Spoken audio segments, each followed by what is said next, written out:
صباح الخير يا وجوه الخير، نهاركم زين. جبت لكم هاد الصبيحة هاد الكيكة باش تشوفوها برك، وإذا راكو مهتمين بالوصفة هكذا باش نحطها لكم. وما تنسوش تقولوا لي من وين راكو تتابعوا فينا باش كي نحط الوصفة نبعث لكم ألف ألف تحية.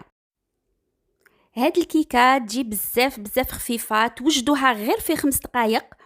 تخلطوها، ما تسحقوش الباتور، ما تسحقوا لا خلاط كهربائي لا خلاط يدوي، تقدروا تخلطوها غير بالفرشيطه ولا بالمغرفه في 5 دقائق وتحطوها تطيب.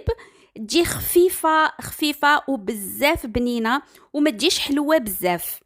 فيها تفاح كما راكم تشوفوا، وفيها تانيت اللوز، تجي هايله.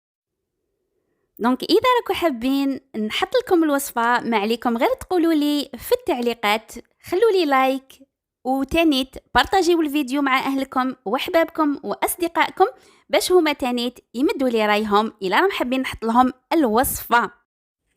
في الاخير ما بقى لي غير نقول لكم السلام عليكم ورحمه الله تعالى وبركاته.